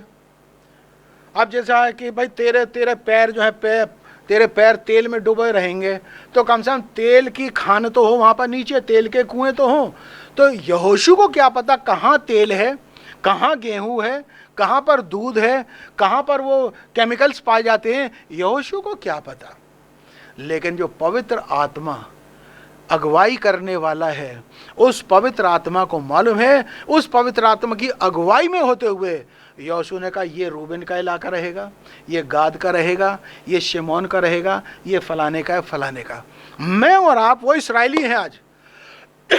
हम लोग कनान देश में अर्थात पवित्र आत्मा में दाखिल हो रहे हैं या हो गए हैं, मान लीजिए जो हो गए हैं। आपकी प्लेसिंग क्या है, आपको कहाँ पे जगह मिलेगी? आप वर्शिपर रहोगे, आप प्रीचर बनोगे, आप हीलिंग करने वाले होगे, आप बाजे बजाने वाले होगे, आप लोगों को लाने वाले होगे, आप प्रार्थना करके चंगाई करने वाले होगे। कितने वरदान हैं, कितनी सेवाएं हैं, असंख्य सेवाएं हैं। और इन सेवाओं को ही कहा जाता है कि आपकी ये ज़मीन है जो खुदा ने आपको प्रदान करी है, अब इस काम को करो। अब आप लोग जो सुन रहे हैं, तो आप लोग तो YouTube पे सुन रहे हैं। क्या हर किसी को रिकॉर्डिंग करना आती कैमरे से? क्या हर किसी को लाइट लगाना आती है? क्या हर किसी को कंप्यूटर से चलाना आता है? क्या हर किसी को एडिट करना, डालना आता है? हर किसी की फील्ड अलग अलग है। तो ऐसे तो कंप्यूटर चलाने वाले दिल्ली में लाखों लोग मिल जाएंगे, लेकिन वो कौन है जिससे खुद अपना काम ले रहा है? ऐसे तो लाइट जलाने वाले, रिकॉर्डिंग करने वाले, कैमरे वाले लाखों दिल्ली में मिल जाएंगे, लेकिन वो कौन से कैमरे और लाइट वाले हैं जिनको खुदा ने अपनी सेवा के लिए एक स्थान दे रखा है? बाजे बजाने वाले तो लाखों दिल्ली में मिल जाएंगे, लेकिन वो कौन से सौभाग्यशाली हैं जिनको खुदा ने अपने बारगाहों में बाजे बजाने के लिए बैठा रखा। बेटा तुम यहाँ बजाओ, ये सौभाग्य है, ये आपको कब्जा मिल रहा है। आप पूरी तन से, मन से, धन से, जैसे लिखा हो ना कि तू अपने खुदावन यहोवा से सारे जान, सारी शक्ति, सारे मन से प्रेम कर।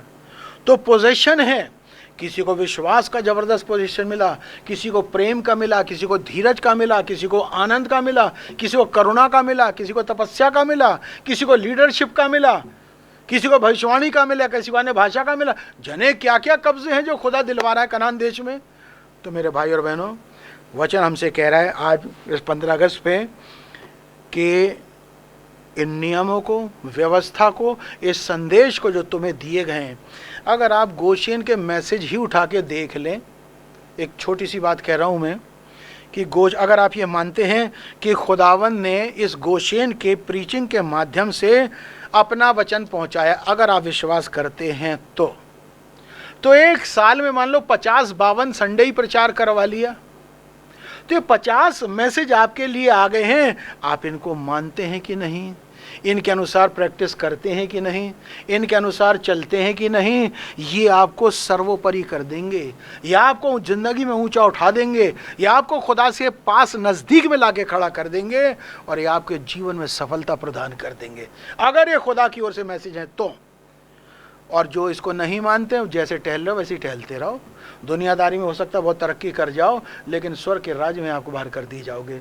लेकिन जो मानते हैं, विश्वास करते हैं इस मैसेज को, जो कि प्रोफेटिक मैसेज है, ये 10 से द लॉर्ड वाला जो भेजा गया हुआ मैसेज है खुदा का, अगर मानते हैं तो आपका पोजीशन कनान देश में बहुत अच्छा होता चला जा रहा है।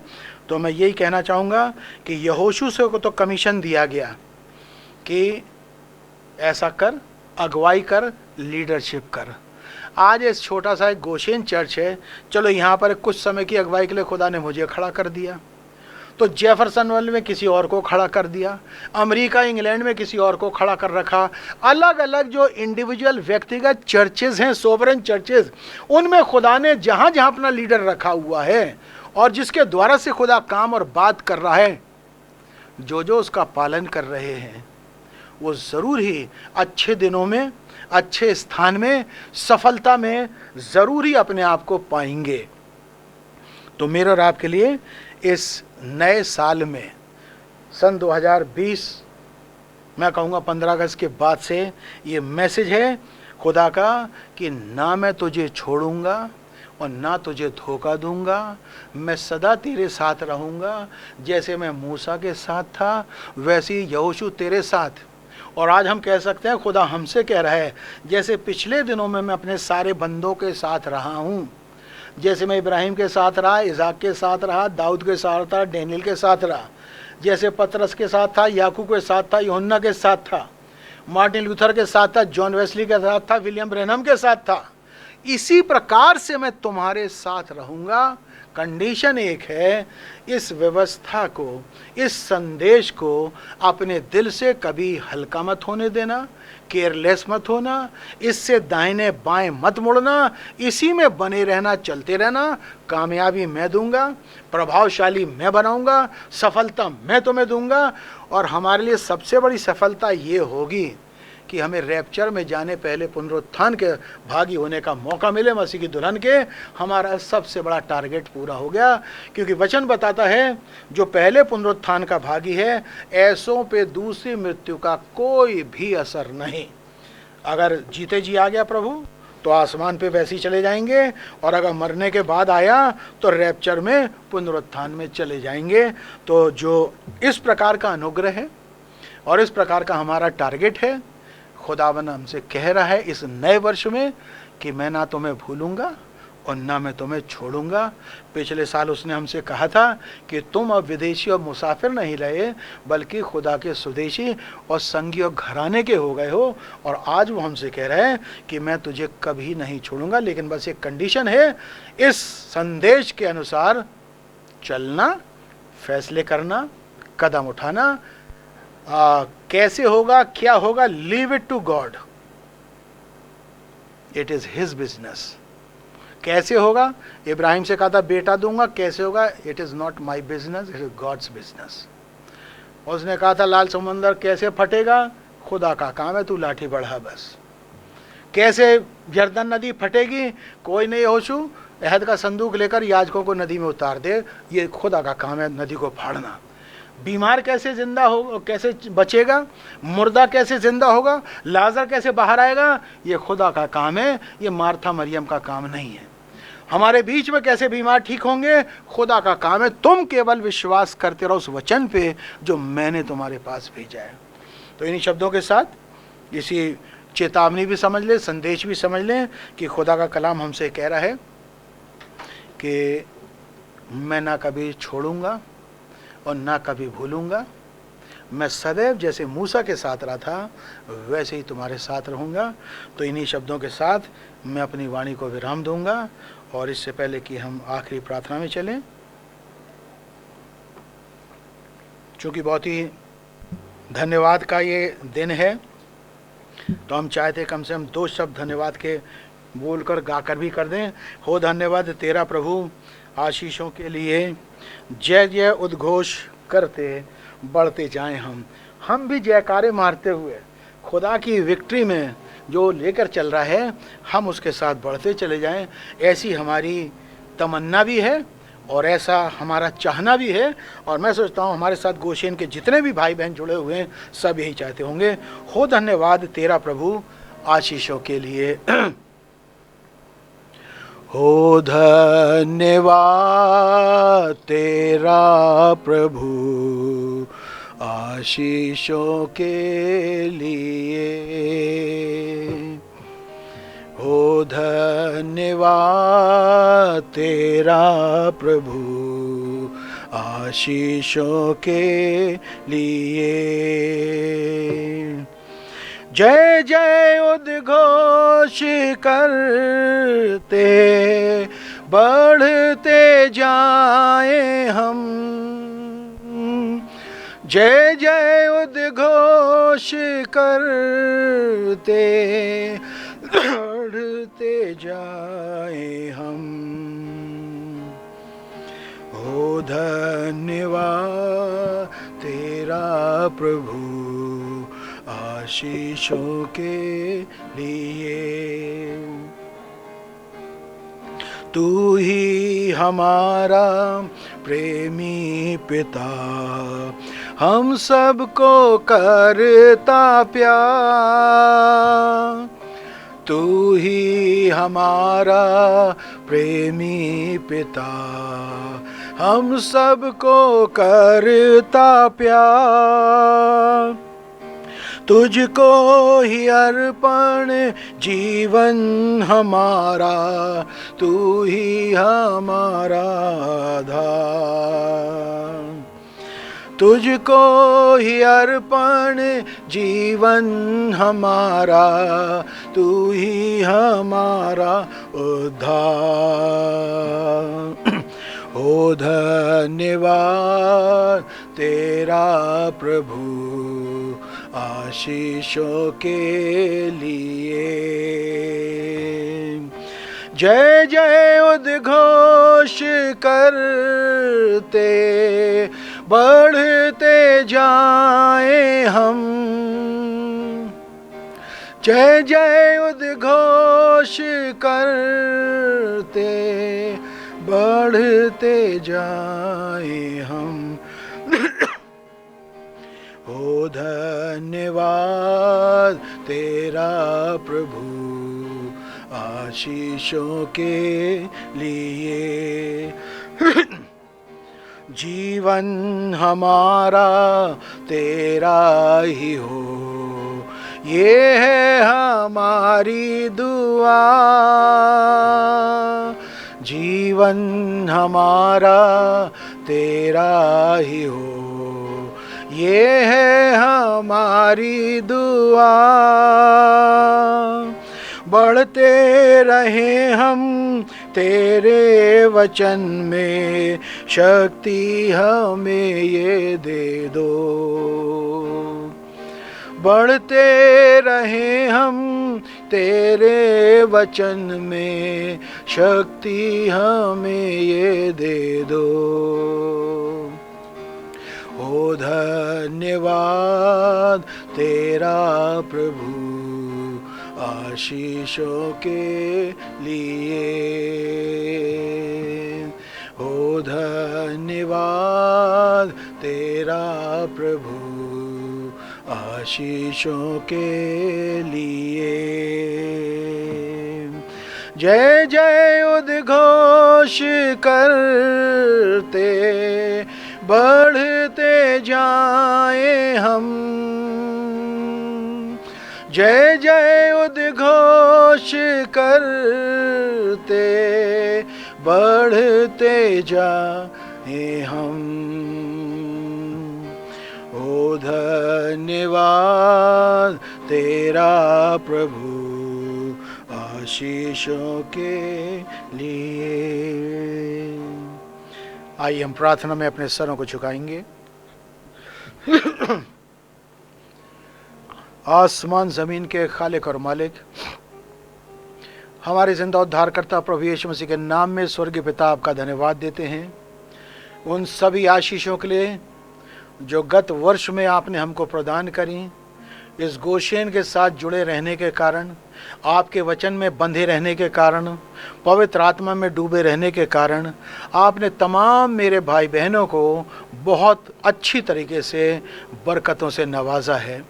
हम दिल की गहराइयों से आपका धन्यवाद देते हैं और चाहते हैं प्रभु इस नए वर्ष में और ज़्यादा आपका रहम मिले, हम और ज़्यादा आपकी नज़दीकी में रहें, आपके वचन में और ज़्यादा समाते जाएं, पवित्र आत्मा से और ज़्यादा भरते चले जाएं, आपके अभिषेक के द्वारा आपकी सूरत और समानता में बदलते चले जाएं, जिससे हम ना रहें बल्कि केवल मसीह यीशु हम में जीवित रहे। खुदावंद यीशु मसीह तमाम गोशेन के लिए और सभी उन भाई बहनों के लिए जो इस गोशेन के संदेश के साथ जुड़े हुए हैं, बहुत बहुत आशीषित करें। उनके मन की मुरादों को पूरा करें, बीमारों को चंगा करें, मनों में शांति दें, शैतान की चालों पर विजयी बनाएं, गुनाहों के ऊपर विक्ट्री दें, अनंत जीवन से भरें और तमाम स्वर्गीय बरकतों से, वरदानों से आशीषित करें, ताकि आपका राज्य फैलता जाए, दुल्हन आपकी तैयार होती जाए और जल्द ही प्रभु हवा में हम आपका इस्तकबाल करने पाएँ। एक बार फिर प्रभु पिछले साल के लिए, आशीषों के लिए दिल की गहराइयों से सब की ओर से मैं आपका धन्यवाद करता हूँ और नए वर्ष के लिए आपका विशेष विशेष अनुग्रह मांग लेता हूँ। बड़े विश्वास और धन्यवाद के साथ ये छोटी सी विनती अपने प्यारे उद्धारकर्ता प्रभु यीशु मसीह के नाम में होकर मांग लेते हैं, आमीन। आए हमारे बाप, तू जो आसमान पर है, तेरा नाम पाक माना जाए, तेरी बादशाही आए, तेरी मर्जी जैसे आसमान में पूरी होती है ज़मीन पर भी हो। हमारे रोज़ की रोटी आज हमें बख्श दे, जिस तरह हम अपने कसूर वालों को माफ़ करते हैं, तू भी हमारे कसूरों को माफ़ फरमा। हमें आजमाइश में ना पड़ने दे, बल्कि बुराई से बचा, क्योंकि बादशाहत, कुदरत और जलाल हमेशा तेरे ही हैं, आमीन। अब हमारे खुदावंद यीशु मसीह का फजल, खुदा बाप की मोहब्बत और पाक रूह की रफ़ाकत हर एक ईमानदार के साथ, मसीह के दुल्हन के साथ और ख़ास तौर से गोशेन की कलीसियाओं के साथ अब से लेकर हमेशा तक होती रहे, आमीन। सभी भाई बहनों को जय मसीह की। और ये 16 साल कंप्लीट करना गोशेन चर्च का प्रभु यीशु मसीह के अनुग्रह में आप सबको बहुत बहुत मुबारक हो और नए वर्ष में आपको अपनी उपस्थिति संगतियाँ बना करके रखें, आनंदित रहें, प्रभु के साथ चलते रहें। Praise the Lord. खुदा आपको बहुत बहुत आशीष दे। God bless you all.